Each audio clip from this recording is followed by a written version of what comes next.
त्याला लाभलेलं या आजींचंच भाग्य समजायचं आहे ना. भ्रम धरीसी या देहाचा, भ्रम धरीसी या देहाचा, विठ्ठल म्हणे का रे वाचा वाचा, पडोनी जाईल कलेवर, विठ्ठल बुच्चारे आसार, पडोनी जाईना कलेवर, बाप रकुमा देवी वरू अभय करू,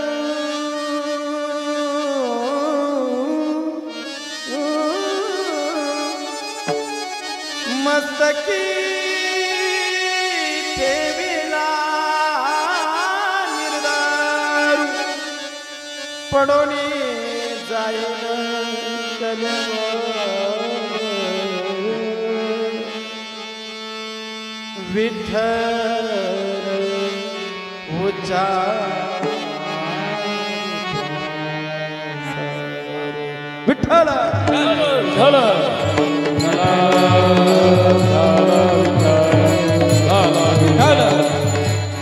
समचरण सरोजम सांगला बुधाभम जगननिहित पाणी मंगला मंगला, तरुण तुलसीमाला कंदरम कंजनेत्रम, सदैव रघुनाथं विठ्ठलं चिंतयामि.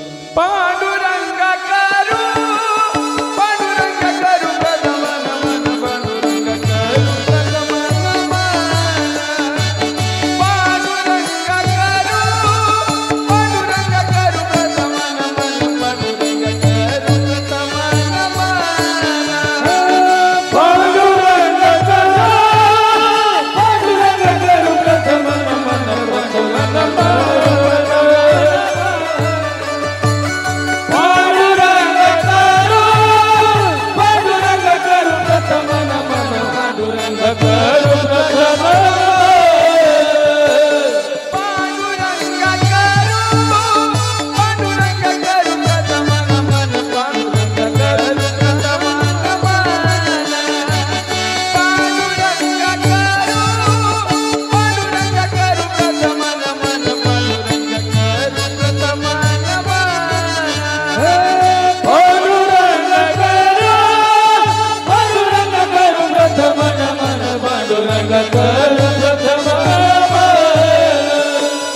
पांडुरंग करू पांडुरंग करू प्रथम नमन, पांडुरंग करू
प्रथम नमन दुसरे चरण संतांची त्यांच्या कृपादाने कथेचा विस्तार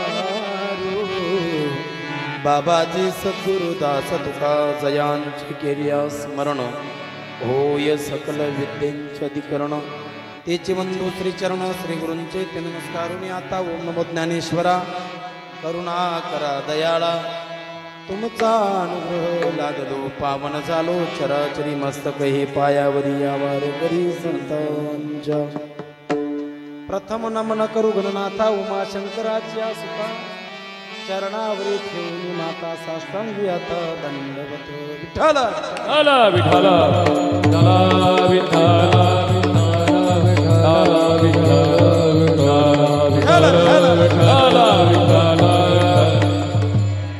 भ्रमधरी सिया देहाचा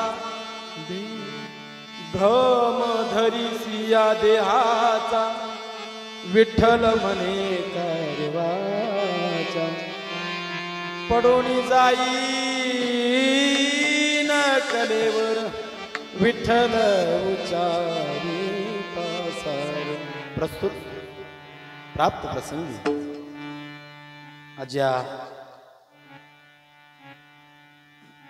आजींच्या उद्याचा दशक्रिया विधी आहे, पण त्याच्या आदल्या रात्रीलाच हा दशक्रिया विधीच्या निमित्तानं हा कार्यक्रम आहे. आदल्या दिवस म्हणजे आज खरे तर आजींना जाऊन आज 9वा दिवस आहे ना, उद्या 10वा दिवस बरोबर. गेल्या 7 दिवसापासून इथं गरुड पुराण आमचे हरिभक्त पारायण कैलास महाराज घुगे यांचं सुंदर असं गरुड पुराण चालू आहे. मंगलमय वातावरण आहे. खरं तर आजींचं वय माझ्या अंदाजे 80च्या पुढे असेल असं वाटतंय मला. 93 म्हणजे जवळजवळ फक्त 7च वर्षे देवानं दिलेल्या आयुष्यामध्ये कमी पडले आहे ना. 100 वर्षाचं आयुष्य देवानं माणसाला दिलेलं आहे. आता दिलेले 100 आहे, पण आपण तेवढे टिकत नाही. तर देवाचा काही दोष. देवानं दिले आपल्याला. देवानं सांगितले तू 100 वर्षापर्यंत ठणठणीत राहशील, फक्त तू नीती नियमानं वाग.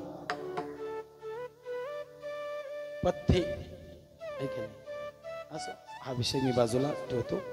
आणि म्हणून 93 वर्षाचं वय म्हणजे मला असं वाटतं की असं दुर्मिळ एखाद्या ठिकाणी आम्हाला अशी संधी मिळते की 90 पार केलेल्या एखाद्या आजी असतील, आजोबा असतील, अशा ठिकाणी कार्यक्रमाचा योग येतो आणि आम्हालाही आनंद वाटतो. तर 60 आणि 62 आणि 58 काही कार्यक्रम आहे का महाराज.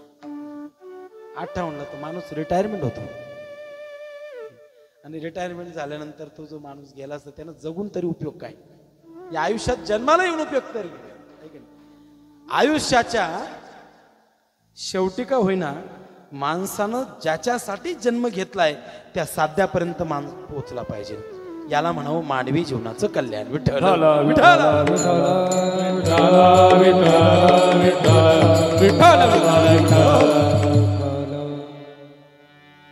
आज कैलासवासी गंगा भागीरथी गौतमाबाई सुखदेव साळुंके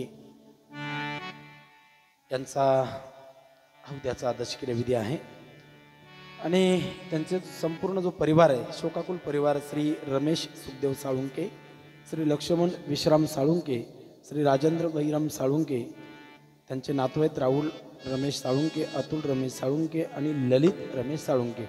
समस्त साळुंके परिवार आणि त्यांच्या आत्याबाई आहेत निर्मला बापू घरटे, जिजाबाई बटू क्षीरसागर, जनाबाई रामचंद्र आंबेकर. असा हा संपूर्ण परिवार, आजींचा हा सर्व गोतावळा ठीक आहे. आणि आज खरं तर मला या ठिकाणी हा कार्यक्रमाचा योग आजींचंही भाग्य समजायचं आणि आजींचेच नातू राहुल दादांनी मला विनंती केली, महाराज आमची खूप इच्छा आहे, काहीतरी आजींमुळं आम्ही आहोत आहे का नाही, त्यांच्यामुळं हा एवढा मोठा वटवृक्ष निर्माण झाला परिवाराच्या माध्यमातून. आम्ही सर्व सुलभता आहे का नाही, सुव्यवस्था आणि सर्व सुरळीत फक्त आजींचा आशीर्वाद असल्यामुळं आम्ही आज इथपर्यंत आहोत आणि ते आजींचे उपकार आमच्यावर असल्यामुळं मी खरं तर म्हणतो ही आजी काय म्हणावं, या घराची ती आई आहे का नाही, संपूर्ण परिवाराची आई. आणि आई नावाची सावली या परिवाराची निघून गेलेली आहे का नाही? पण त्या सावलीमध्ये आजपर्यंत जिनं चटके तुम्हाला बसू दिले नाही आहे की नाही, जिनं ती सावली तुमच्यावर धरून ठेवली आणि तिचे उपकार अनंत पटीने आहेत, म्हणून त्या आईच्या या दशकी विधीच्या आदल्या दिवशी का होईना आपण सत्संग कीर्तन प्रवचन व्हावं हा आग्रह राहुल दादांचा संपूर्ण परिवाराचा. खरं तर नवरात्री उत्सवाचा आमच्या कार्यक्रमामध्ये आम्ही थकलेलो, अजूनही आमचे आवाज पाहिजे तसे आहे की नाही, श्रमले आहेत आवाज, पण तरी आज या ठिकाणी भगवान भोलेनाथांचं समोर मंदिर आहे आणि आजींचा दशकिरा विधीचा कार्यक्रम. भोलेनाथांचं सुद्धा आम्ही भजन म्हणणार, आमच्याकडे सर्व क्वालिटी आहे. भोलेनाथांना सुद्धा काय आवडतं आम्ही शेवटी तुम्हाला सांगून जाल असं. आणि हा संपूर्ण परिवार आणि त्या परिवारानं हा कीर्तनाचा कार्यक्रम आयोजित केला. कार्यक्रमाच्या माध्यमातून उपस्थित सर्वच गुणीजन, गायक वादक गुणीजन असतील, मृदंग वादक आमचे ओम महाराज, सुंदर आहे मूर्ती, लहान कीर्ती महान आहे, वा वा. त्यांच्या या बाजूला आमचे लखनजी आहे, सुंदर असं गायनी आहे. विनेकरी बाबा राजगुरू महाराज, ज्यांनी तुम्हाला गरुड पुराण सांगितलं, कैलास महाराज गुगे आमचे उत्तम गायक, महाराष्ट्रातील नामवंत गायक गान कोकिळा असे आमचे सचिन महाराज सांगळे, आम्हालाच पुढे आणायचे आहेत. आमचे सदगीर महाराज, त्यांच्याच तोडीचे आमचे संदीप महाराज राठोड, अजून त्यांची चाल त्यांनी दाखवली नाही, मध्ये मध्ये दाखवतील. आमचे आबा आहेत मानवर आबा, सुनील महाराज, आणि चोपदार माझं संरक्षण करायला आमचे सर प्राध्यापक रिटायर. तुम्ही असे हलके फुलके माणसं समजून ना, लाख रुपये पगार होता त्या माणसाला, पण त्या लाखाला किंमत नाही. इथं आलेला जो आनंद आहे तो त्यांना कळाला, म्हणून ते ड्रेस घालून उभे आहेत. विठ्ठल विठ्ठल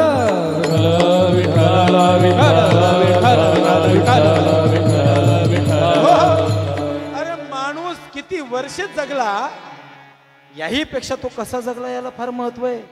अंडरलाईन करा. अरे किती दिवस आयुष्य आहे. आमच्या माऊलींनी 16 वर्षातच ज्ञानेश्वरी हा ग्रंथ निर्माण केला. 16 वर्षानंतर कार्यभाग आटोपला आणि जायचं, जगाचा निरोप घ्यायचा, समाधी संजीवन, बसायचं समाधीमध्ये. बघा 16 वर्षामध्ये त्यांना कळालं की आता या जगाचा जास्त विचार करत बसायचं. अहो आमचे पार 85 वर्षाचे पुढचे झाले तरी घराचा विचार सोडत नाही ते, तरी घराचा विचार. अहो देवानं व्यवस्था केलेली आपली. देवानं काय व्यवस्था केली? आपल्याला ऐकायला कमी यायला लागलं की समजावं देवानं पहिला संकेत दिला, आता तू जगाचं बाहेर ऐकण्यापेक्षा अंतर्मुख होऊन आतलं तुझं ऐक. पण आपण देवापेक्षा पुढची मशीन बसवतो, पण सुनेच्या शिवाय ऐकतोच आपण. लय पुढची दिसायला कमी यायला लागलं की समजायचं देवानं व्यवस्था केली, आता या जगामध्ये बघण्यासारखं काही राहिलं नाही. तू अंतर्मुख हो आणि खरं म्हणजे तू कशासाठी आलाय ते बघत बैस. नाही बघत आम्ही महाराज. आम्ही देवाला म्हणतो माझे डोळे कस काय गेले. अरे तू डोळ्यानं कधी चांगलं कामच केलं नाही तर डोळे कसे राहतील तुझे. देव देतो प्रत्येक वस्तू. आपण जन्माला आल्यानंतर देव दात देतो. जन्म झाल्या असतात का दात? जन्माला आल्यानंतर 2-2.5 वर्षानं मग दुधाची देतो, देऊन पाहतो ऐक, मग तेही काढून घेतो, मग दुसरे देतो. पण शेवटी जायच्या आत सर्व काढून घेतो. एखादाच भाग्यवान आहे तो दात बरोबर घेऊन जातो. विठ्ठल विठ्ठल विठ्ठल विठ्ठल. अरे देवानं गुडघे सुद्धा सांगितलं. गुडघ्यांनी ज्या दिवशी तुमच्या गुडघ्यांनी रामराम केला समजायचं गुडघे थकले. कितीही चांगल्या डॉक्टरकडे गेलात ना तरी डॉक्टर सांगतो गुडघे तुमचे पहिल्यासारखे होऊ शकत नाही. तुम्ही एक काम करा, थोडं कमी चाला, कामापुरतं वापर करा, कारण तुम्ही गैरवापर केला त्यांचा. डॉक्टर समजावून सांगायला लागले. आता डॉक्टरांचा इलाज नाही पुढे. पण आमचं अध्यात्म सांगतोय गुडघे थकले हा देवानं दिलेला संकेत आहे. काय संकेत आहे? जर म्हाताऱ्याचे गुडघे चांगले ठेवले तर घरातला एक माणूस त्या म्हाताऱ्याला शोधायलाच ठेवावा लागेल. कुठं गायब होईल म्हातारं, कुठं निघून जाईल. मग देवानं म्हणे याचं गुडग म्हणजे ठाईचं बैसोनी हा संकेत आहे. म्हणून देवावर कधी रुसायचं नाही, देवाला दोष द्यायचे. देव जो करताय देव जे करतो ना ते आपल्या चांगल्यासाठी करतो, लक्षात घ्या. आणि म्हणून सतत देतो, जो सतत देतो त्याला देव म्हणतात. देवाची व्याख्या सांगू, देव नावाची व्याख्या, जो सतत देतो त्याला देव म्हणतात आणि दिल्यावर जो नाकारतो त्याला जीव म्हणतात. विठ्ठल विठ्ठल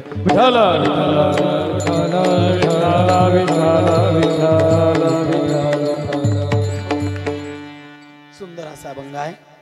परिवाराचं सात्विक असा परिवार आहे. आमचे मित्र आहेत राऊत दादा, नेहमी कार्यक्रमामध्ये असतात, अनेक ठिकाणी भेट असते. आणि बऱ्याचशा वेळेला बोलण्याच्या ओघातनं एक मैत्रीचं आमचं नातं जवळून निर्माण झालं. ते म्हणून महाराज माझी अशी इच्छा आहे. म्हणजे निश्चितच ही तुमची नाही, आजीची इच्छा आहे. ते तुमच्या रूपानं त्या पूर्ण करून घेत आहेत. हे सांगून जाईल मी, कीर्तन म्हणजे इव्हेंट नाही, हा शो नाही. कीर्तन म्हणजे काय हे पण तुम्हाला मी सांगून जाईल. 2-3 महत्वाच्या गोष्टी मला सांगायच्या आहेत. प्रथमतः आपण अभंगाचा थोडा भावार्थ बघूया. अभंगाची सुरुवात इतकी गोड आहे. भ्रम धरीसी या देहाचा. लोकांना भ्रम झालाय. काय भ्रम झाला? अरे शरीर म्हणजे मी, शरीर म्हणजे मी, हा मोठा भ्रम आहे. आणि शरीर जात आगवे हे नासिवंत स्वभावे. म्हणून तू वाजून जावे पंडुकुमारा, म्हणून तू वाजून जावे पंडुकुमारा. अर्जुनाला सांगितलं, अरे या शरीराचा भ्रम जो तू तुझं स्वतःच म्हणतोय, शरीर हे तुझं नाही. पहिलं डोक्यात ठेवा, माणसाला 2 गोष्टीचा अधिक भ्रम आहे. पहिला म्हणजे आपल्या खिशातला पैसा ऐका, आणि दुसरा म्हणजे आपल्याला दिलेले शरीर. खरं तर या दोघही गोष्टी आपल्या नाहीत गुगे महाराज. कोणाच्या आहेत या गोष्टी? देह एकलाचे धन कुबेराचे, देह एकलाचे धन कुबेराचे, देह एकलाचे धन कुबेराचे, देह एकलाचे धन कुबेराचे. येते मनुष्याचे काय ये,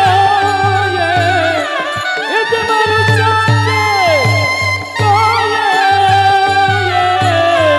देह एकलाचे धन कुबेराचे, देह एकलाचे धन कुबेराचे. येते मनुष्याचे काय ये, येते मनुष्याचे काय ये,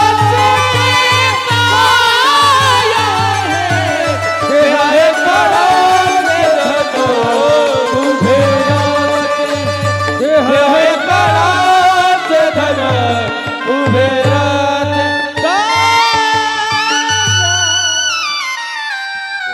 तुकोबरायांनी उत्तर दिले. या समाजाकडे पाहिलं आणि सांगितलं, अरे ऐका, ज्या देहाचा तुम्हाला भ्रम झालाय, तुम्ही स्वतःच समजताय, ते स्वतःच नाही. ते देह हे काळाचे, काळाचा काळ वाट पाहतोय, घडी घडी काळ वाट याची पाय, अजून किती आहे अवकाश. काळ वाट पाहत राहतो बरं शरीराची. शरीर हे देह हे काळाचा, आणि ज्या खिशातला पैसा हे हा तुमचा नाही. धन कुबेराचे, येथे मनुष्याचे काय आहे. अरे काय घमंडी आहे माणसाला, काही समजत नाही. काय घमंड असेल? पैशाची घमंड, शक्ती ताकदीची घमंड. पण या 2 गोष्टी आपल्या नाहीत, असं समजून जो राहतो तो जागेवर असतो. ऐका, या 2 गोष्टी आपल्या नाहीत हे समजून जो राहतो, जो जगतो, तो नेहमी जागेवर राहतो. पण हे जर तो स्वतःच समजतो, त्याला मात्र फटके बसतात. मग त्याला दुःख होतं. काय काय दुःख होतं? ते आता इथं सांगत बसत नाही काय काय दुःख होतात. जसं नारळ माहितीये का, नारळ, नारळाचे दोन प्रकार आहेत, एक सुकलेलं नारळ आणि एक पाणी आत असलेलं ओलं नारळ. म्हणजे आत पाणी असतं त्या नारळामध्ये, आणि त्या नारळात जर पाणी असतं आणि जर ते देवाला वाढवलं नारळ, तर त्या नारळाची वरची कवटी म्हणजे करवंटी तुटते आणि त्याला चिपकून बसलेला आतलं खोबरं ते सुद्धा तुकडे तुकडे होतात त्या नारळाचे. का? कारण त्याच्या आत पाणी आहे की नाही. त्या पाण्यामुळं त्या नारळाचं काय झालं, त्या करवंटी त्याच्या आत असणारं जे खोबरं आहे त्यानं स्वतःला बाजूला करून घेतलं नाही, ते चिपकून राहिलं. असं चिपकून राहतात काही काही माणसं या संसाराला त्या नारळाच्या खोबऱ्यासारखे, आणि चिपकून राहतात. आणि एखादा आघात झाला म्हणजे करवंटीला आघात झाला, करवंटी तुटली आणि नारळाचं खोबऱ्याचे सुद्धा तुकडे तुकडे झाले. पण एखादं हुशार नारळ असं असतं ना, त्याच्यातलं तर पाणी आहे ना ते शोषून घेतं आहे की नाही.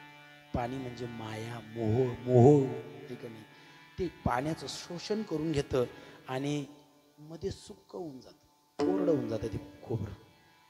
इतकं कोरडं होतं त्या करवंटीपासून ते बाजूला करून घेतं स्वतःला, मध्येच राहतं ते बी मध्येच, पण करवंटीला चिपकून राहत नाही.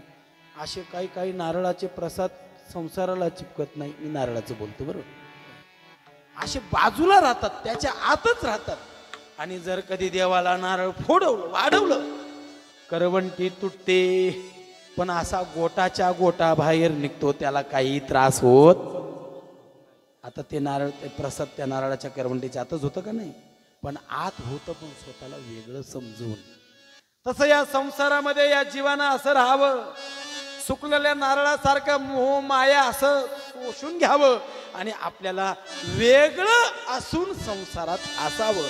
संसारी असावी अजून नसावी, संसारी असावी अजून नसावी, संसारी असावे अजून नसावे, संसारी असावे अजून नसावे.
संसारी असावे असोनी नसावे, भजन करावे.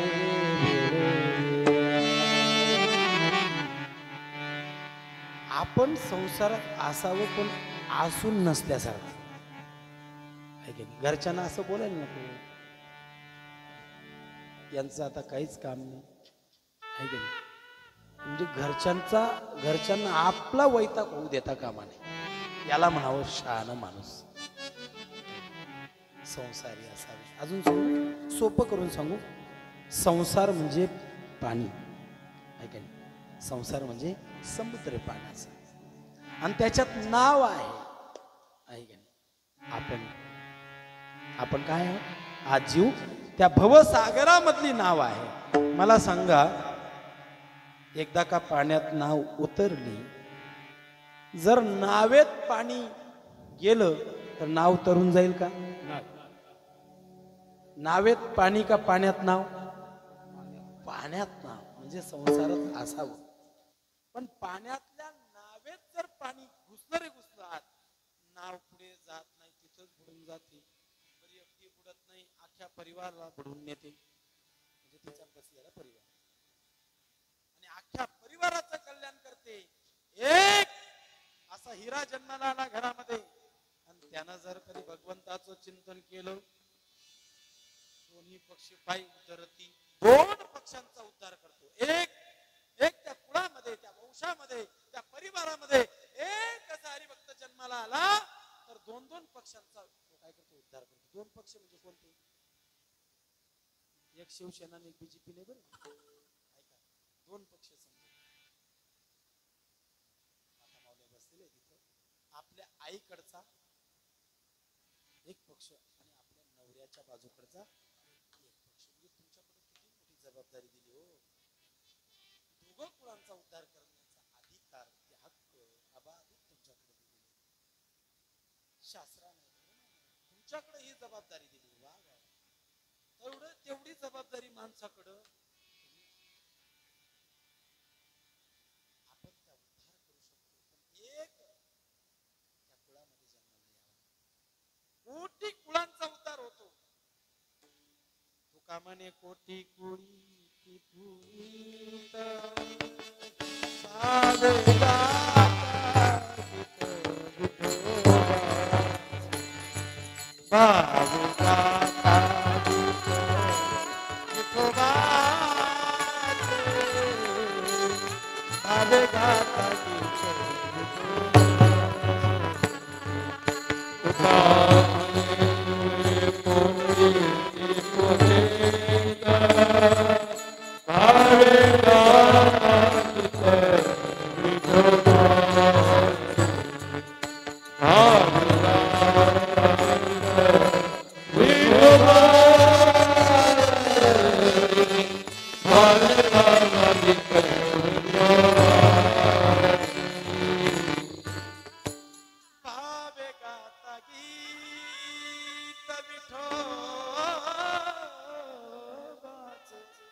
करण्याची क्षमता, कोटी कुळांना पुनीत करण्याची ताकद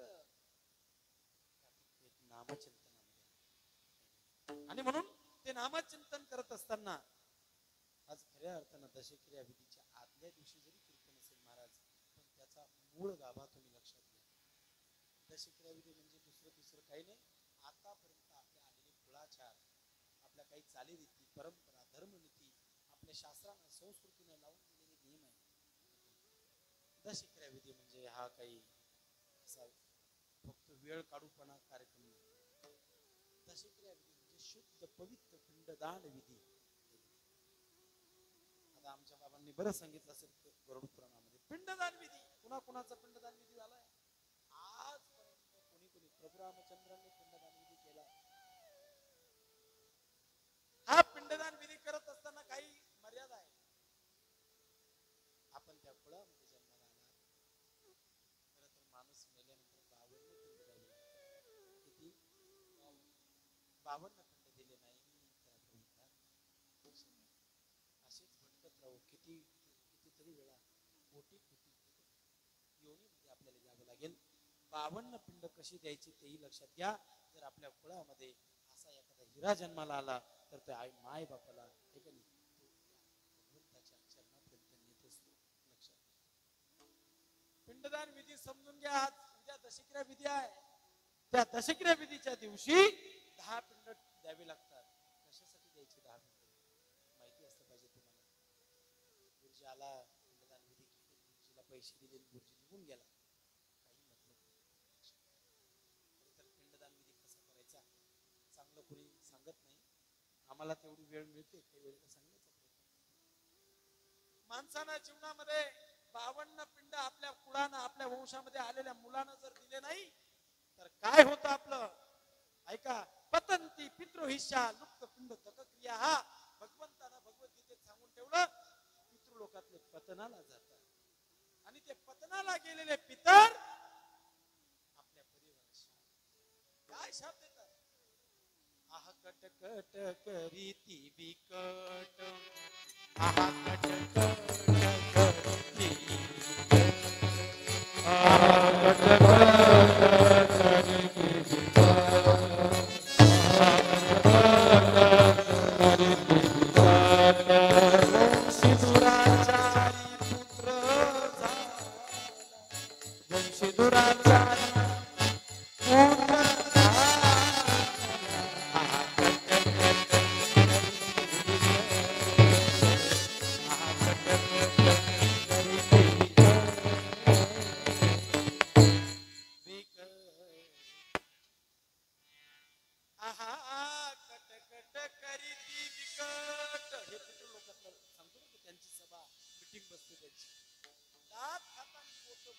कोणाच्या नावानं त्यांच्या कुळातले जी शिल्लक राहिली ना खालची आणि सांगतात शेजारच्या पितृ दुसऱ्याने एखाद्याने उद्धार केला असेल ना त्याला सांगतात तुकोबरायांची भाषा खोटं नाही बरं.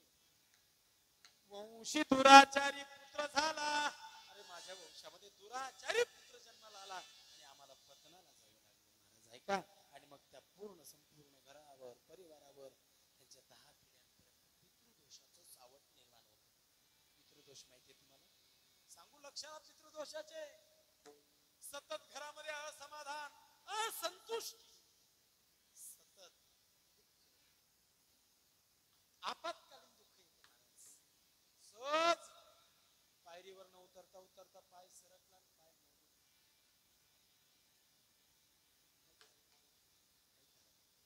सहज सुनेला सासूबाईला सांगितलं फक्त चहात साखर कमी घाल. काय सांगितलं फक्त साखर कमी घाल म्हटल्यावर भांडण झालं. समजायचं पितृदोषाचं लक्षण. सतत असंतुष्टी. अरे कितीही पैसा आला आणि त्या घराला सुखदान समाधान नसेल तर हे पितृदोषाचं लक्षण. आणि मग पितृदोषाचं लक्षण म्हटल्यावर कुठं जावं लागतं. पितृदोष काढणारा डॉक्टर कुठे आहे सध्या हल्ली मुक्काम त्र्यंबकेश्वर चालले. आपल्याला काही कळत नाही त्यांना आपल्यापेक्षा कळत. आपली चालली समस्या घेऊन आम्हाला ना पितृदोष लागला ते म्हणा 51,000 ठेवा. परिस्थिती पाहते कपड्यांच्या क्वालिटीवर त्यांचा रेट आहे. कपडे जर चांगले घालून गेले तर 51 पासून सुरू. Commercial business no sale tax no income tax कुठलीही गॅरंटी नाही. पण आपली येडी गबाळे तिकडे जाते. आम्ही तरी काय करा. आमच्या तुकोबरायांनी सांगितलं आम्ही सांगू. जर पितृदोष असतील तुम्हाला वाटत असेल शंका असेल 5 रुपयाचं हरिपाठाचं पुस्तक आणा. किती 5 रुपयाच. जास्त पैसे खर्च करायचे नाही. 21 दिवस अनुष्ठान करा. एका पंक्तीला बसा आणि लहान लेकरांपासून वृद्धांपर्यंत 21 दिवस हरिपाठ घ्या. फक्त 21 दिवस. किती सांगितले. 22व्या दिवशी गोडधोड अन्नदान करा. एखाद्या गरीबाला वस्त्रदान करा. गरीबाला अन्नदान करा.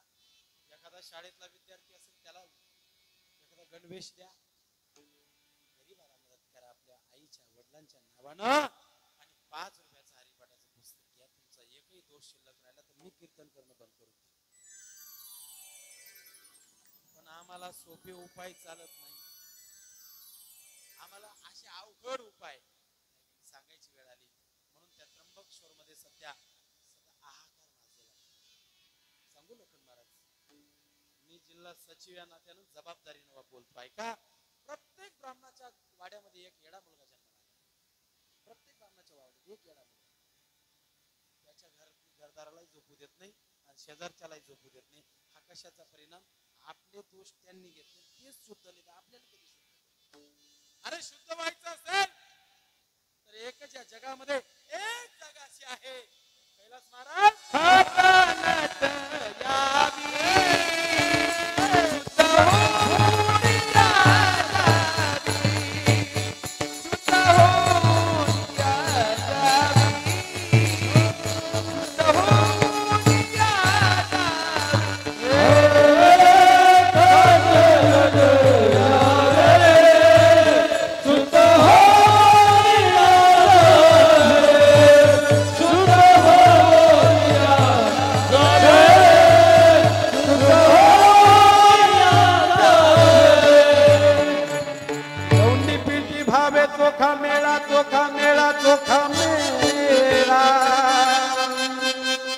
दौंडी पिंडी भावे चोखा मेळा चोखा मेळा चोखा मेळा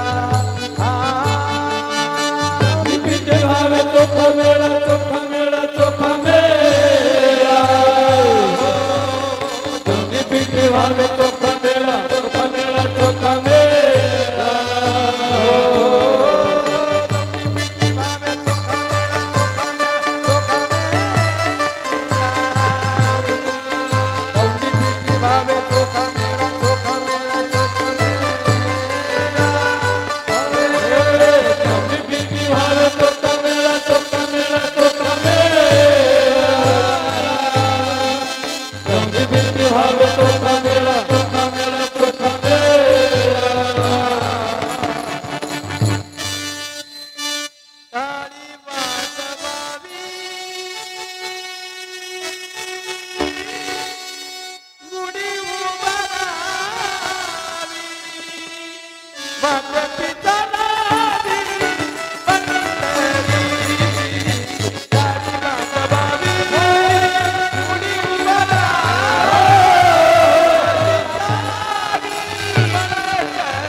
आता याच्यापेक्षा किती मोकळं करावं. जर तुम्हाला शुद्ध व्हायचं असेल, तुमचे दोष घालवायचे असतील, कुठलेही असू द्या, आम्ही या कीर्तने शुद्ध झालो. संसाराच्या अंगी अवघी जणसरी संसाराच्या अवघीच आम्ही या कीर्तने शुद्ध व्हायची जागा असेल तर हीच जागा आहे. दोष घालवायचे असतील, मी सांगतोय तेवढं करा. आता कर्मकांड सांगितले संतांनी, त्याच्यावरही आम्हाला मार्गदर्शन केलं. 52 पिंड द्यावे लागतात. विवेक दादा, तुम्ही कुठं ऐकलं नसेल, ऐकून घ्या आणि लोकायला सांगा. पहिला पिंड कुठं द्यायचा ऐका. अरे प्राण गेल्यानंतर या शरीराला पार्थिव म्हटलं जातं, प्रेत. किती अभद्र शब्द आहे, आपल्याला ऐकायलाही बरं वाटतं का? पण ऐका, घरामध्ये जर प्राण गेला, या प्रेताला या पार्थिवाला घरामध्ये ठेवताना सुद्धा दिशा सांगितली आहे. एकदा का प्राण गेला तर उत्तराभिमुख, उत्तरेकडे तोंड करून ठेवायचं. महाराज ऐका, त्याचं कारण आहे. आता सर्वच मला एका कीर्तनात सांगता येणार नाही, ऐका, कारण आपल्याला माहिती आहे. उत्तरेकडे तोंड करून ठेवायचं. त्याच्यानंतर ज्या वेळेला स्नानासाठी बाहेर काढलं जातं, त्यावेळेला जिथं आपण ते पार्थिव, ते शरीर, ते प्रेत ठेवलेलं असतं, तिथं पहिला पिंड टाकायचा असतो. त्याचं नाव आहे शवदान पिंड. इथून सुरुवात आहे. पहिला मोजत राहा बरं, 52 पिंड सांगायचे मला. पहिला पिंड झाला शवदान पिंड. त्याच्यानंतर एकदा का अंघोळीला बाहेर काढल्यानंतर मुख्य दरवाजा घराच्या बाहेर निघताना उजव्या बाजूला, त्या दिवशी मला प्रश्न विचारले, घरातनं बाहेर निघताना उजव्या बाजूला दरवाजाच्या बाहेर रांगोळी काढायची असते. पहिला उल्लेख ऐका बरं. येताना डावा हात आणि निघताना उजवा. रांगोळी अशी कुठेही काढायची. त्याचं कारण आहे, 21 देवांचा निवास असतो तिथं, म्हणून त्या दरवाजाच्या बाहेर आपले पादत्राणे काढायची नसतात, थोडी बाजूला काढायची असतात. तिथे 21 देव सतत आपलं रक्षण करत असतात. वास्तू शांतीच्या दिवशी त्यांना आव्हान करून तिथं स्थापित केलेलं असतं त्या गुरुजीने, भूदेवानं, आणि त्यांना सांगितलेलं असतं, आजपासून ही जबाबदारी तुमची. पण आपण त्यांना चपला सांभाळायला ठेवतो. काही गोष्टी समजून घ्या. चप्पल सुद्धा कुठं काढायची, इथून असते. आणि मग तिथं दुसरा पिंड टाकायचा, त्याला म्हणतात शवदाह पिंड. स्नान झाल्यानंतर एकदा का खांदेकरांनी खांद्यावर घेतलं आणि निघाले. रस्त्यानं जाता जाता जाता स्मशानभूमीच्या बाहेर आल्यानंतर ज्या ठिकाणी विसावा दिला जातो, त्या ठिकाणी तिसरा पिंड टाकावा लागतो. त्याला म्हणतात खेचर पिंड. आणि त्या खेचर पिंडाला ते पिंड टाकल्यानंतर बरं, ही पिंड टाकायचे म्हणजे कुठेही फेकून द्यायचे नसतात. जिथं पिंड टाकायचं आहे तिथं गावरान गायच्या गोमूत्रानं तिथं शिंपडायचं, शालून सारवायचं, ती जागा पवित्र करायची, मग पिंड टाकायचं. एवढे बारकावे. तिसरा पिंड टाकायचा खेचर पिंड, आणि शौच त्या मुलांनी कर्म करायचं. त्याच्यानंतर पुढं स्मशानभूमीत गेल्यानंतर लगेच दहन चितेवर आपल्याला ठेवता येत नाही. आपण आजूबाजूला ठेवतो, तिथं कुठेही ठेवायचं. ती जागा अनेक प्रेत आल्यामुळे ती जागा असंस्कारित अपवित्र झालेली असते. त्या ठिकाणी कमीत कमी पाणी तरी शिंपडायचं. उपाय सांगतो बरं मी, गोमूत्र शिंपडायचं, पण पाणी तरी टाका. आणि तिथं आता मात्र दिशा बदलली, आता दक्षिणाभिमुख, दक्षिणेकडे तोंड करून ठेवायचं. चिता रचल्यानंतर जिथं अग्नी टाकला जातो तिथं चौथा पिंड टाकायचा, त्याला म्हणतात भूतपिंड. किती झाले? 4. त्याच्यानंतर नाही, 5 झाले. पहिला घरातला बाहेर, आंघोळीच्या दरवाजाच्या बाहेर, विसाव्याच्या ठिकाणी. नंतर त्याच्यानंतर कुठं, जिथं आपण प्रेत ठेवतो त्या ठिकाणी. आणि 5वा पिंड द्यायचा असतो चितेवर. असे 5 पिंड झाले. त्याच्यानंतर रक्षा विसर्जन करायच्या दिवशी, राख सावडायच्या दिवशी 1 पिंड टाकायचा. असे झाले 5 आणि 1 6 पिंड झाले. त्याच्यानंतर दशक्रिया विधीच्या दिवशी, खरं तर दशक्रिया विधी होईपर्यंत रोज 1 पिंड टाकायचा असतो. कारण हे स्थूल शरीर 25 तत्वांनी निर्माण झालेले. हे स्थूल शरीर या जीवानं त्यागलेलं आहे, सोडलेलं आहे, आणि त्याला आता सूक्ष्म देह धारण करायचं. आणि ते सूक्ष्म देह 17 तत्वांयुक्त आहे. पंच ज्ञानेंद्रिय, पंच कर्मेंद्रिय, पंच प्राण आणि मन आणि बुद्धी, असे 17 तत्वांयुक्त असणारा सूक्ष्म देह धारण करण्यासाठी रोज 1 पिंड टाकायचा. प्राण गेल्यानंतर दशक्रिया विधीपर्यंत एक एक पिंड टाकायचा. पण जाऊ द्या, आपल्याला रोज नाही टाकता आले, कमीत कमी दशक्रिया विधीच्या दिवशी 10 पिंड टाकायचे. 10 आणि पहिले 6 किती झाले? 16 झाले ना. याला म्हणतात मलिन षोडशी पिंडदान. हे झाले 16. पुढचे सांगतो, ऐका जबाबदारीने, इकडे लक्ष द्या. त्याच्यानंतर आपलं काय, एकदा का दशक्रिया विधी झाल्यानंतर 13व्याच्या कार्यक्रमापर्यंत पुन्हा 15 देवतांना आव्हान करायचं. नेमधर्म, प्रजापती, दिक्पाल, भगवान महादेव, भगवान विष्णू, या सर्वांना आव्हान करायचं आणि प्रतिज्ञा करायची, आमच्या गेलेल्या आजीला, आमच्या गेलेल्या आईला तू काय तुझ्या चरणाजवळ प्रार्थना करायची आणि त्यांना 1 पिंड व्हायचा. त्याच्याशिवाय देव आपल्या त्या पिंडाला आपल्या जवळ जागा देत नाही. शेवटी आद्य श्राद्ध होण्यासाठी मरिमा नावाची देवता आहे, त्या देवतेला अधिकार दिलाय. गरुड पुराणात तुम्ही वाचनात आला असेल. त्या मरिमा नावाच्या देवतेवर त्यांच्या चरणाजवळ 1 पिंड टाकायचा. पहिले 15 आणि हा 1 किती झाले? 16. याला म्हणतात मध्यम षोडशी पिंडदान. पहिले 16 आणि 16 किती झाले? 32. पुढचे ऐका.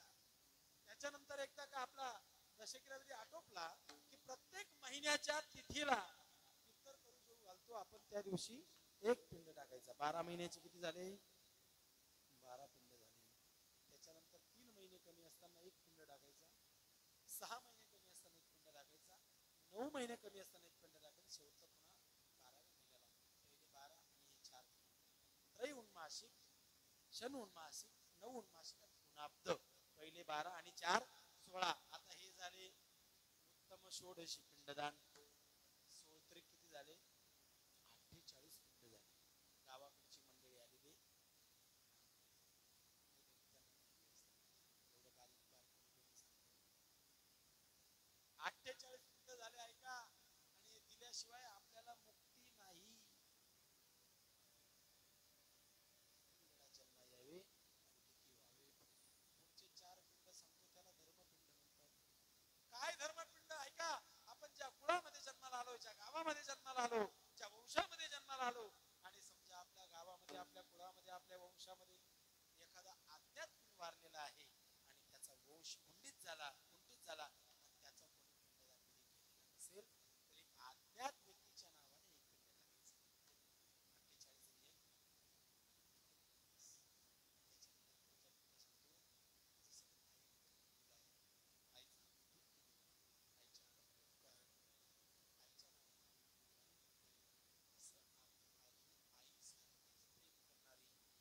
आईच्या दुधाची बरोबरी जी करते तिचं लहान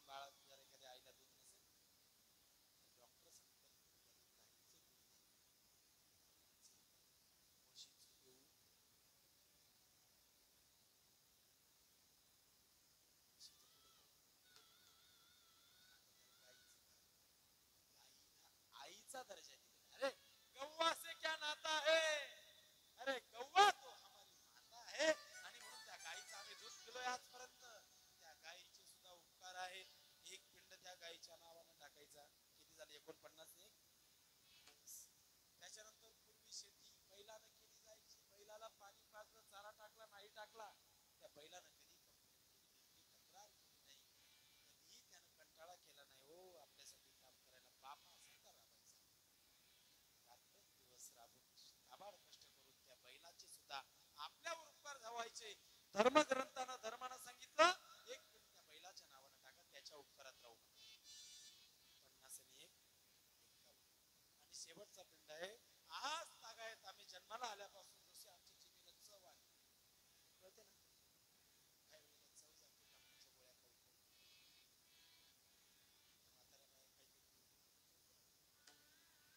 म्हाताऱ्या बाया जिभेला चव आहे किंवा नाही त्याच्यापेक्षा आपल्या जीवनाला चव एकही माणसाला शोधली पाहिजे. आणि मग जशी आम्हाला चव कळाली तेव्हापासून आम्ही आजपर्यंत कितीतरी फळांचं सेवन केलं. त्या फळांचे सुद्धा आमच्यावर उपकार राहिलेत.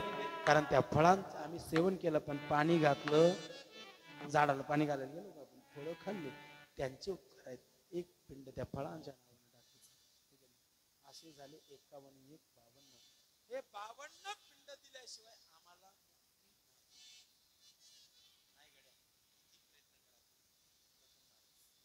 करावेच लागतात. आणि जर हे तुम्ही केले नाही तर त्याच्यात एक मधला मार्ग आहे.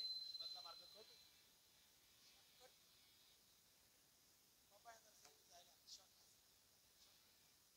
शास्त्राने आमच्याकडे सोनार सुद्धा आहे. आम्ही क्वालिटीचे सोनार आणले. सोनार की आणि एक लवार की. आम्ही आयराणीमध्ये बोलू का हीच म्हणू आयराणी समजच काढली. सोनारनी पिटी पिटी लवारनी एकच बटी. त्याच म्हणीचं आयराणीमध्ये रुपा. सोनार की आणि एक लवार की. जर तुम्ही 52 पिंड तुम्हाला माहिती नसतील, दिले गेले नसतील, काही चूक झाली असेल, कारण पिंड देताना गुरुजीच्या वेळेला पिंड सोडायचा असतो अंगठा, आणि अंगठाचा जवळचा पहिला बोट असा फोडणीत पिंड टाकावा लागतो. पण काही काही लोकांचे हात लागले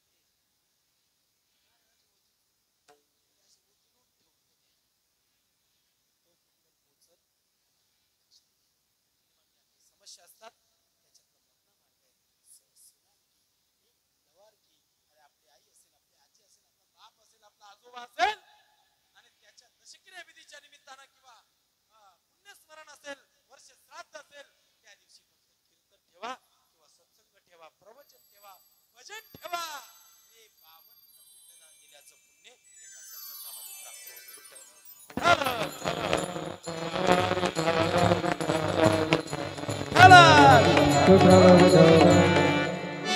राहुल दादा, हे 52 पिंड तुम्ही दिले आणि ते पिंडदान देण्याची जबाबदारी माझ्याकडे दिली. दशक्रिया विधीचा कीर्तनकार म्हणजे तो असा काही मोकळा नाही. गुगे बाबा लक्षात घ्या. दशक्रिया विधी असेल, वर्ष श्राद्ध असेल, ज्यांच्या नावानं तुम्ही कीर्तनाला गेलात त्या कार्यक्रमापुरते, त्या ज्याच्या नावानं तुम्ही कीर्तनाला आलेला असतात त्यावेळेला तुम्ही त्याचे काय असतात, त्याचा पुत्र म्हणून तुम्हाला ते कीर्तन करावं लागतं. काय म्हणून?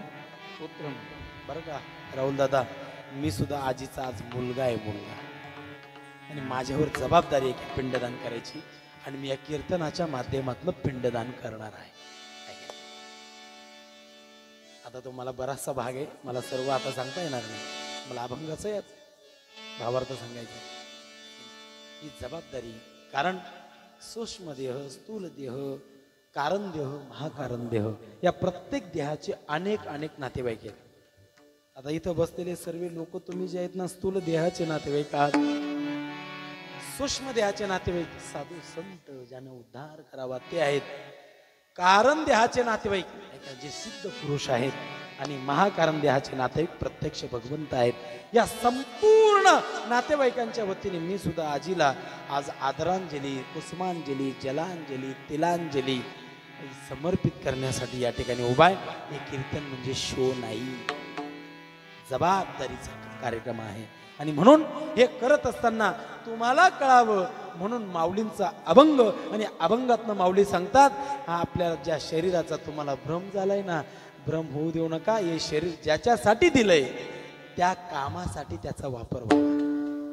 आणि म्हणून हा देह जो दिलाय या देहाचा तुम्हाला एवढा भ्रम झाला की ज्या देहाच्या माध्यमातनं जे केलं पाहिजे, ज्या देवाचं नामचिंतन केलं पाहिजे ते तुम्ही विसरून गेलात. अभंगाचं पहिलं चरण. भ्रम धरी या देहा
माणसाला भ्रम झाला हो. माऊलींनी पाहिलं अरे काय भ्रम झाला लोकांना. हा भ्रम का झाला? कारण तुमची आवड चुकली. काय आवडायला पाहिजे माणसाला? परमार्थ आवडायला पाहिजे. आम्हाला ती आवडत नाही, आम्हाला प्रपंच आवडतो. बाई तुम्हाला काय आवडतं असं जर विचारलं तर काय उत्तर देऊ आपण? कारण जीवाची आवड वेगळी, संतांची आवड वेगळी, देवाची आवड वेगळी. आमच्या महादेवांना काय आवडतं? आवडते बेलाचे पान, पान आवडते बेलाचे पान, आवडते बेलाचे पान, आवडते बेलाचे पान. शंकराला माझ्या, देवाला माझ्या, शंकराला माझ्या, देवाला माझ्या, आवडते बेलाचे पान, आवडते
देवाची आवड वेगळी.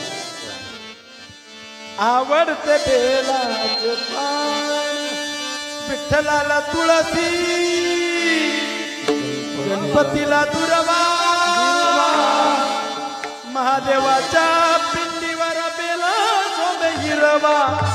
आवडते बेलाचे पान, पान आवडते बेलाचे पान. ही आवड आहे, देवाची आवड वेगळी. मग आम्ही काय आवडावं आम्हाला? आम्हाला परमार्थ आवडावा महाराज. आणि ही आवड कधी निर्माण होईल? पहिले तुमचा भ्रम नाहीसा झाल्यावर आमचा भ्रम गेला. आणि म्हणून कोणीतरी मोठ्या साधू संतांना सांगून ठेवलंय, भ्रमण से भ्रम दूर होता है. क्या करने का? भ्रमण से भ्रम दूर होता है. भ्रमण केलं पाहिजे, पण कुठलं? तीर्थयात्रेचं भ्रमण करावं, आहे की नाही? जवबरी सकळ सिद्ध आहे, हात चालवया पाय, तव तो तीर्थयात्रे जाय चुकू नको. तीर्थाला गेलं पाहिजे. भ्रमण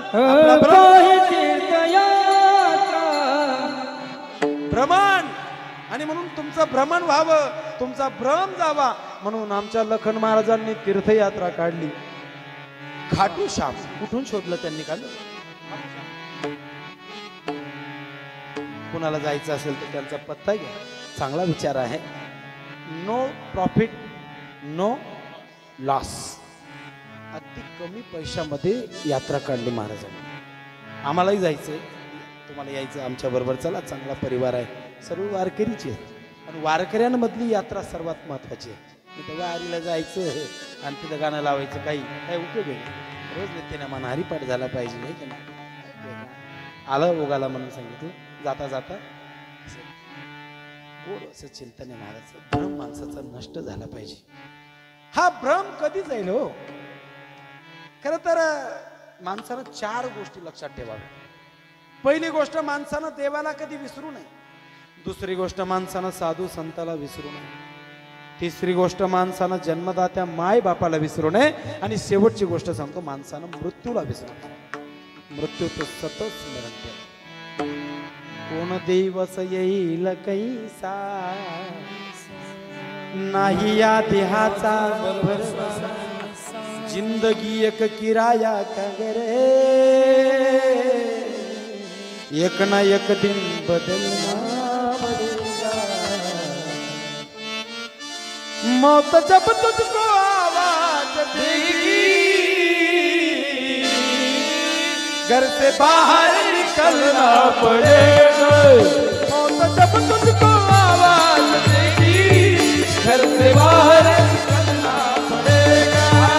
मौत जब तुझको आवाज देगी, घर से बाहर निकलना पड़ेगा. मौत जब तुझको आवाज देगी, घर से बाहर निकलना पड़ेगा.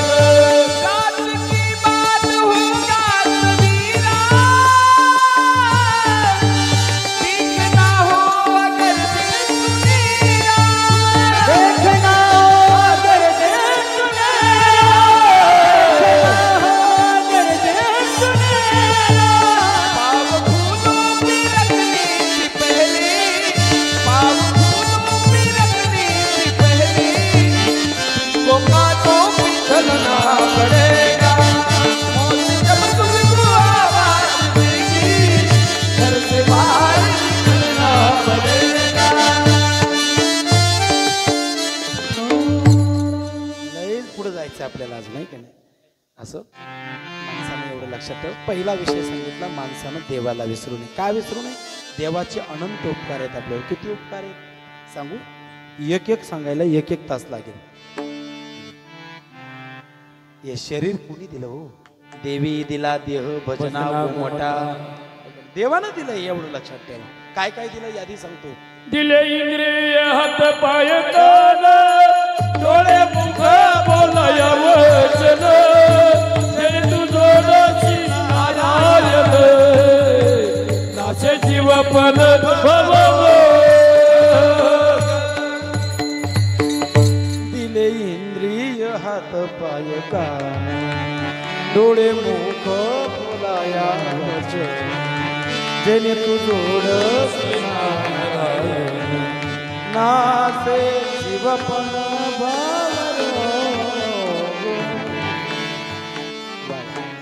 काय काय दिले यादी सांगितली.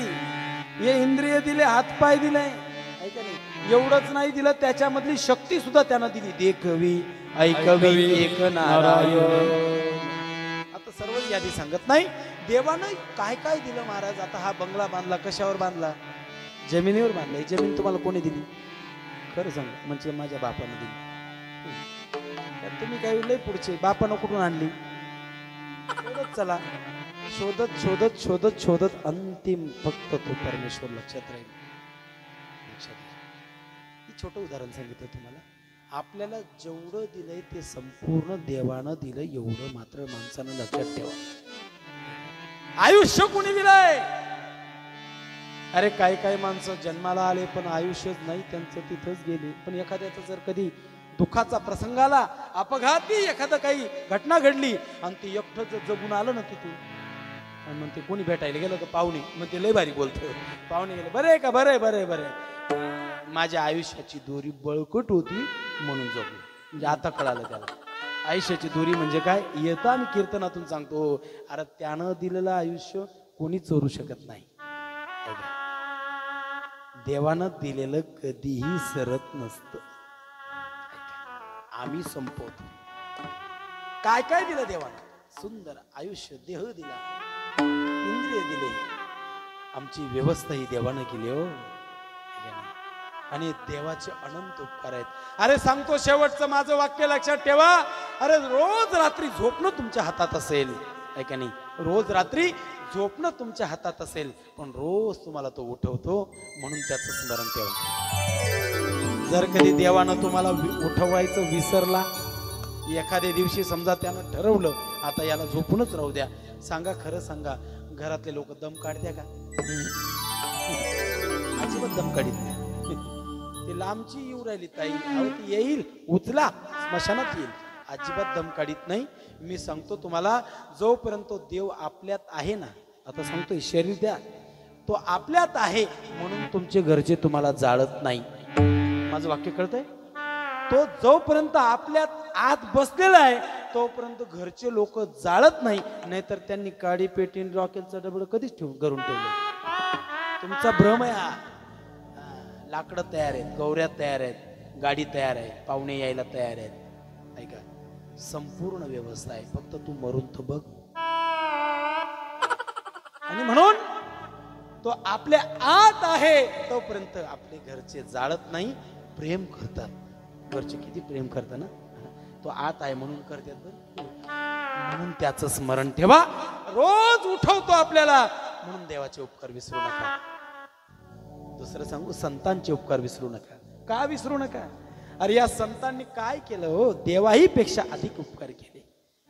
या जीवाला झोप लागली, झोपी गेला तो. या जीवाला कोणी जागवलं? उठा जागे वारे आता, उठा जागे वारे आता, स्मरण करो पंढरीनाथा, स्मरण करा पंढरीनाथा, भावे चरणी ठेवा माथा, भावे चरणी ठेवा माथा. चुकवी व्यथा जन्माच्या, चुकवी व्यथा जन्माच्या,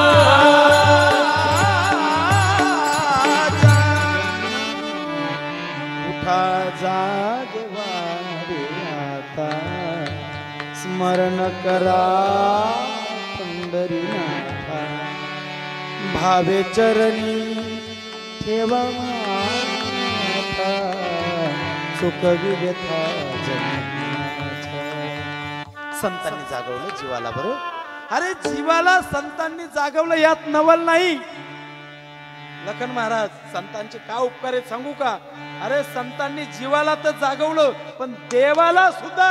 उठा पांडुरंग प्रभात समय पातला, उठा पांडुरंग प्रभात समय पातला, वैष्णवांचा मेळा गरुडा परिदाटला, वैष्णवांचा मेळा गरुडा परिदाटला, वाळवंटापासून महाद्वारापर्यंत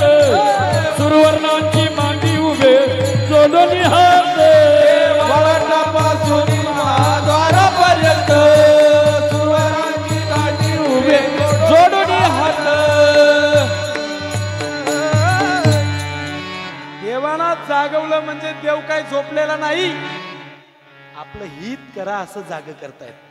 अरे तुमचे भक्त तुमच्या दारापर्यंत आले. ओ ओ देवा, काय बघताय, त्यांचं हित करा, हे जाग देवाला केलं. कोणी केलं? संतांनी केलं. म्हणून संतांचे अधिक उपकार आहेत. माणसानं संतांना विसरू नये. तिसरी गोष्ट सांगितली तुम्हाला, काय? जन्मदात्या माय बापाला विसरू नये. देवापेक्षा संतांचे उपकार अधिक आहेत आणि संतांपेक्षाही जन्म देणाऱ्या माय बापाचे उपकार अधिक आहेत.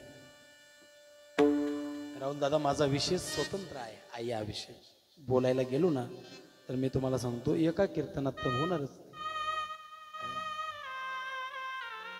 तिच्यामुळे हे जग आम्हाला पाहायला मिळालं. जन्मदात्या माय बापाला माणसानं विसरू नये. हो, का विसरू नये? आमच्या माऊलींनी सांगितलं. काय सांगितलं आहे का? सकल तीर्थाची आदुरे जे का माता पितरे तरी सेवेसी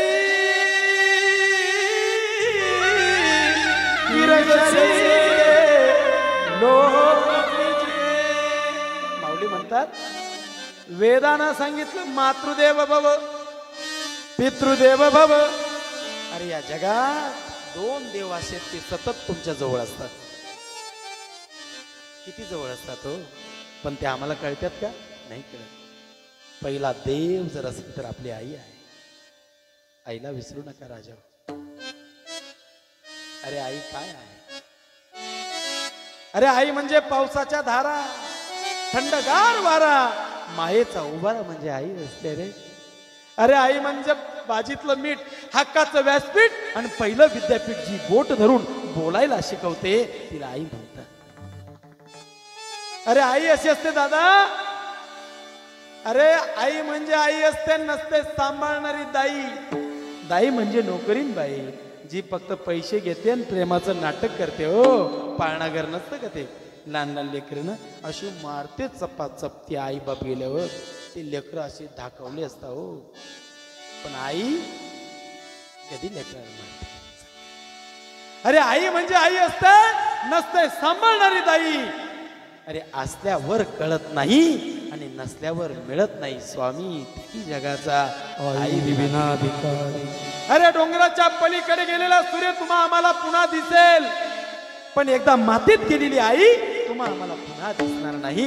म्हणून राजाओ कड्याओ, अरे माय बापाची सेवा. आई तुझ्या मूर्ती वाणी त्या जगात मूर्ती नाही. अनमोल जन्म दिला ग आई, तुझे उपकार फिटणार नाही. अनमोल जन्म दिला ग आई, तुझे उपकार फिटणार नाही. आई तुझ्या मूर्ती वाणी या जगात मूर्ती नाही. आई तुझ्या मूर्ती वाणी या जगात मूर्ती नाही. अनमोल जन्म दिला ग आई, तुझे उपकार फिटणार नाही. अनमोल जन्म दिला ग आई, तुझे उपकार फिटणार नाही. शाळेतून घरी ताना आई उशीर मजला होई. गल्लो गल्ली पाहत फिरती मला तू गाई. गल्लो गल्ली पाहत फिरती मला तू गाई. तुझ्या या उपकाराची काही जाणीव झाली नाही. अनमोल जन्म दिला गाई, तुझे उपकार फिटणार नाही. अनमोल जन्म दिला गाई, तुझे उपकार फिटणार नाही. आई तुझ्या मूर्ती वाणी या जगात मूर्ती नाही. अनमोल जन्म दिला गाई, तुझे उपकार फिटणार नाही. अनमोल जन्म दिला गाई, तुझे उपकार फिटणार नाही.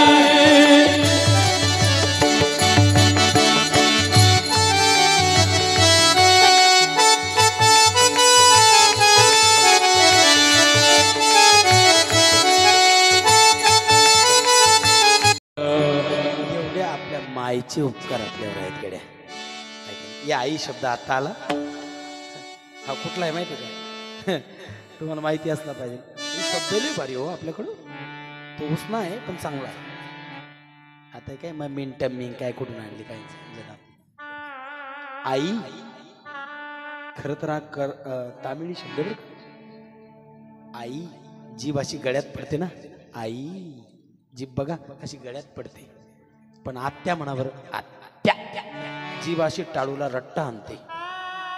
फक्त जीभच रट्टा आणत नाही, आत्या सुद्धा रट्टा आणते. शब्दासारखी पात्र आहेत. आई अशी गळ्यात पडते हो जीभ. किती गोड आहे ना आई. खरं तर आमच्या साधू संतांनी पहिल्या आपल्या बोली भाषेमध्ये माय म्हणायचे. माय तुम्ही संत माय बाप कृपावंत साधकाचा माय बाप. संतांनी माय शब्द उच्चारलेला. तयाचा हरी वाक्य धन्य त्याची माता, धन्य त्याचा पिता, धन्य त्याची माता आणि मग पिता. पितांनो लक्षात ठेवा बरं. एवढे आपण मागच्या आहोत. आईला अधिकार प्राधान्य सांगू. आई वडिलापेक्षा 9 महिन्यानं मोठी असते. ऐका, बाप कधी होतो माणूस? बाळाचा जन्म झाल्यानंतर बाप. पण आई पोटात बाळ असताना आई झालेली असते. लक्षात घ्या. म्हणून बापापेक्षा आई उजवी आहे, ज्येष्ठ आहे. ज्येष्ठ स्त्री ही क्षणाची पत्नी आहे, अनंत युगाची ती माता आहे, जननी आहे. म्हणून नारी का सन्मान करो. स्त्री ही लक्षात घ्या. म्हणून तुकोबरायांची भाषा आहे धन्य माता पिता. ज्येष्ठ आहे ना. आणि तुकोबरांना दुसरं विनोदाने मी नेहमी सांगतो, धन्य पिता माता म्हणता आलं असतं राहुल दादा. धन्य पिता माताही म्हणता आलं असतं, पण माता का आधी? तुकोबरायांना माहिती होतं 450 वर्षानंतर काही काही पिता म्हणून ते मागे ठेवले. विठ्ठल विठ्ठल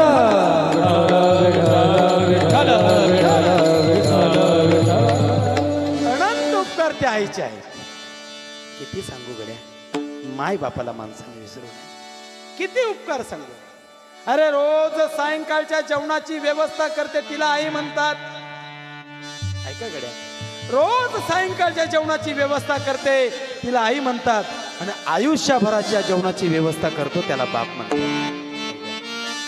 आई म्हणजे घराचं मांगल्य असतं. बघा आई असताना त्या घराचं काय पावित्र्य असतो. ती एका कोपऱ्यात बसलेली असते.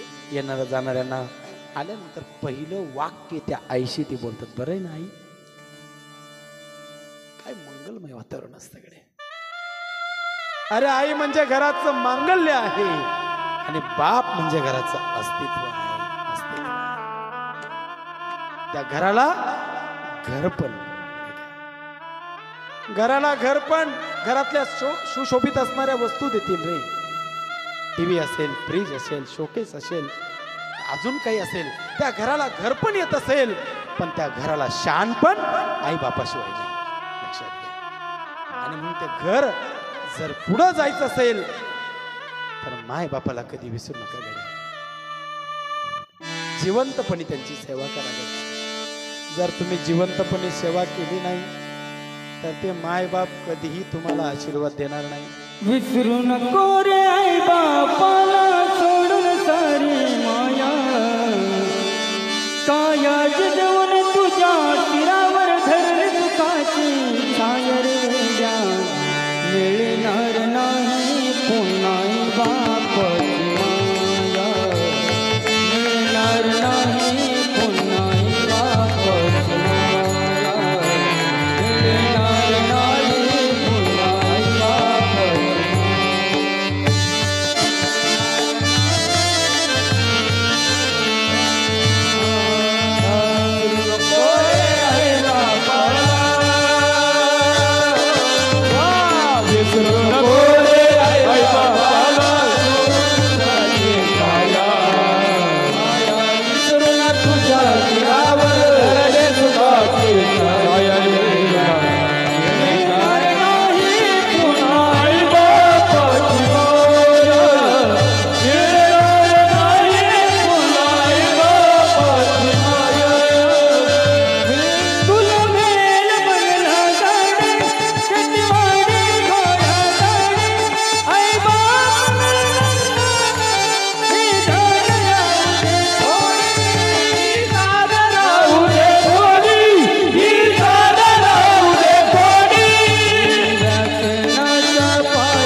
जन्म तुझा रे माया रे मिळणार नाही तुला ग माया मिळणार नाही तुला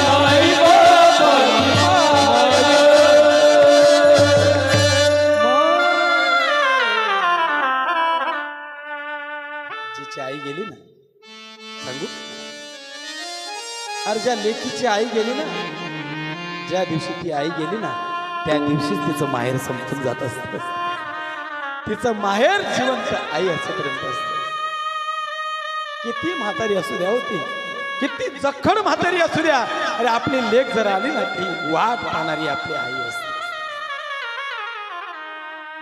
या जगात आपली वाट कोणीच पाहत नाही. तुमचं कशाला सांगावं, आमचं सांगतो ऐका.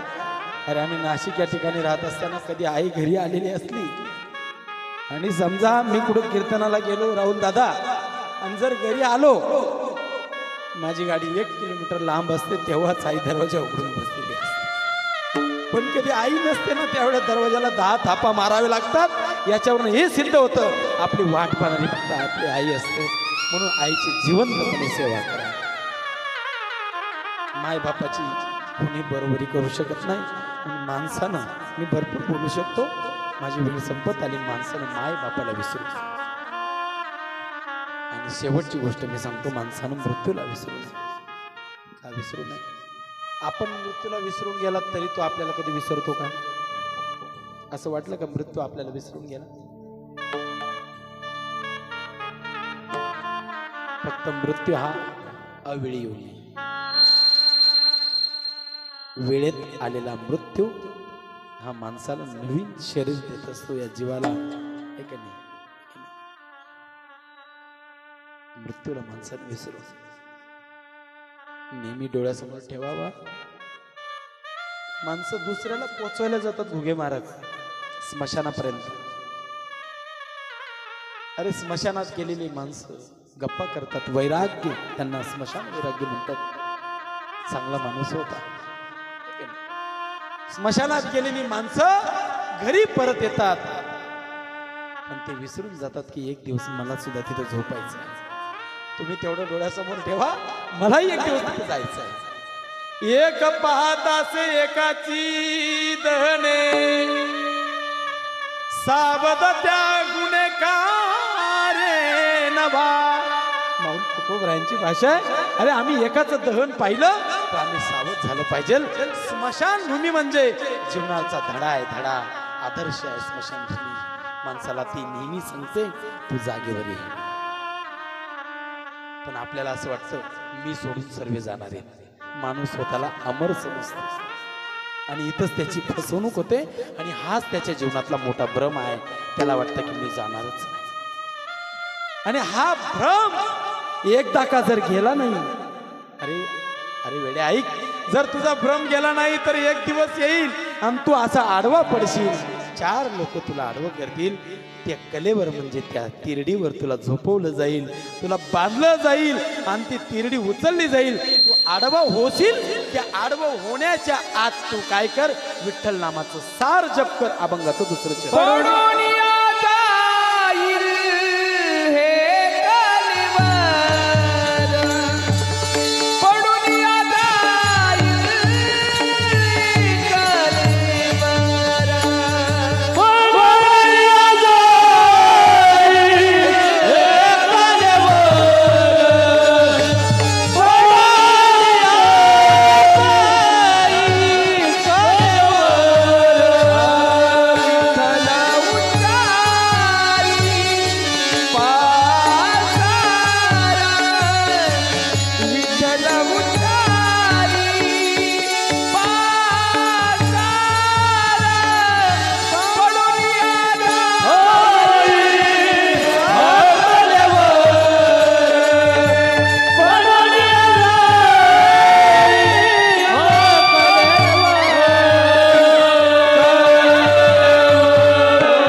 माऊलींचा आहे, लक्षात घ्या. माऊली महावैष्णव किती उपकार त्या माऊलीचं. माऊली असं म्हणतात की पडोने जाईन कलेवर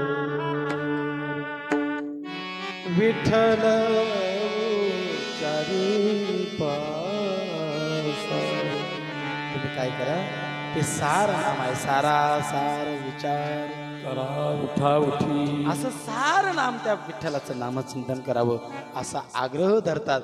आणि आपण सुद्धा त्या आग्रहाला काय करावं, आता आम्ही त्या आग्रह धरून हे का नाही, त्या विठ्ठलाचं नामचिंतन करावं. विठोबा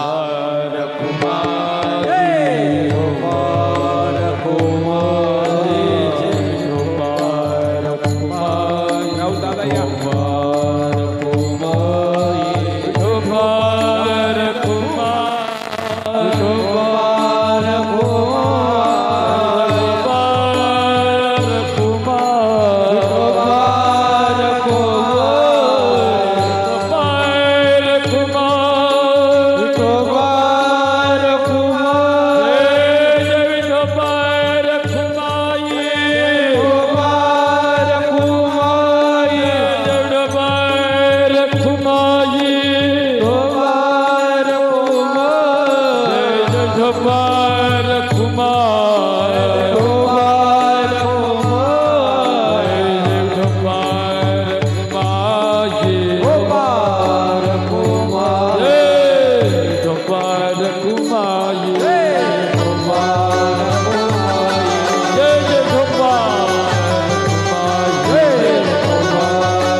गोड वातावरण निर्माण झालं. तुम्ही शांत चित्तानं श्रवण केलं म्हणून मला बराच वेळ बोलता आलं. यथामती येता अवकाश. बोलत असताना थोडीशी वेळ माझी पुढे गेली, लेकिन थोडं उशिरा सुरुवात झाली कार्यक्रमाला.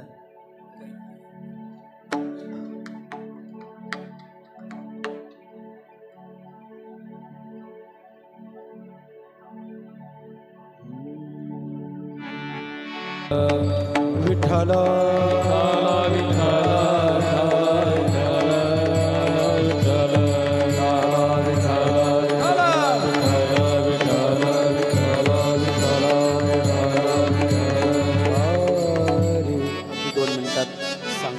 कीर्तनाची. आज या ठिकाणी आल्यानंतर खरंच आई लई पुण्यवान असेल बाबा. असं वातावरण तयार झालं लखन महाराज. असं चांगल्या ठिकाणी असं वातावरण जमत नाही. फार आनंद, आम्हीच नाही आनंदी झालो. आम्ही आमचा आनंद लुटला. द्यावे तेवढे धन्यवाद कमी या परिवाराला. एक गोष्ट अधिकची अशी झाली, आमचे साऊंड सिस्टमवाले विवेक दादा, काय तुमची साऊंड सिस्टीम म्हटल्यावर कमीच नाही. मध्ये मध्ये शॉक देते मला ती. म्हणजे शॉक का बरं सोडला, मला कळालं तुमचं नाव मी घेतलं नाही म्हणून, पण तुम्ही त्याच्यातले नाही. असं द्या. गोड साऊंड सिस्टीम आहे, सुंदर वातावरण आमचे. आणि आज आईंचा जो कार्यक्रम आहे, हा सोहळा माझी माऊली यूट्यूब चॅनल आहे, याच्यावर हा सोहळा जाणार आहे. त्यांना आम्ही सांगितलं होतं, ते म्हणजे जमतं का नाही जमत, पण ते सुद्धा हजर झाले या ठिकाणी. माझी माऊली चॅनल आहे, त्याला सबस्क्राईब करा. आणि फार मोठं चांगलं महाराष्ट्रात नाव आहे त्यांचं. अजून एक चॅनल आहे, पण आपल्या आईंचा हा जो कीर्तनाचा कार्यक्रम आहे हा संपूर्ण महाराष्ट्राला पाहायला मिळणार यांच्या माध्यमातून. ठीक आहे. असो संपूर्ण आलेले संपूर्ण माझे गायन वादक गुणीजन सर्वांचं मी नाव उल्लेख केलेलाच आहे. त्याचप्रमाणे श्रोतू मंडळी सर्व नातेवाईक आहेत है ना. नातेवाईक असावेत अशी बरं का दादा, नाही तर काय काय नातेवाईक अवघडच. नातेवाईक म्हणजे शब्दच नाही भारी, त्याला आमच्याकडं शब्द आहे पाहुणे. त्या पाहुणे शब्दाचा अर्थ मला अलीकडे आता कळाला. पहा उणे, जे नेहमी आपले उणे पाहतात ते आपले पाहुणे. अजून त्याला मराठी शब्द आहे नाते गोते, जे नेहमी गोत्यात घालतात ते नाते. अनेक शब्द आहेत, बोलायला गेलं तर अजून भरपूर, पण हे नातेवाईक एकानं सुद्धा जागा सोडली नाही, ते शांततेत श्रवण केलं. आणि हा आनंद तुमच्यापेक्षा त्या आईला अधिक झाला असेल, कारण त्या आईच्या निमित्तानं आज पिंडदान विधी मी आजच करून टाकलेला आहे. 52 पिंडदानाची जबाबदारी माझ्यावर दिली. ते पिंडदानाची विधी आज या ठिकाणी बाप रखमा देवीवर अभय करू, मस्तकी ठेविला ह निर्धारू. माऊली असं म्हणतात, माझा तो बाप रखमा देवीवर, माझा पांडुरंग, माझा विठ्ठल नेहमी अशा भक्तांच्या मस्तकावर हा आशीर्वाद रूपी कृपेचा हात डोक्यावर असतो आणि त्यांना कधी कमी पडू देऊ देत नाही. राहुल दादा, तुम्हाला कधीही कमी पडणार नाही. हा आईचा आशीर्वाद मी माऊलींच्या मुखातनं आज पुन्हा म्हणतो. बाप रखमा देवीवर अभय करू, मस्तकी ठेविला हा निर्धारू. निवृत्ती ज्ञानदेव सोपान होता बाई एकनाथ नामदेव तुकाराम.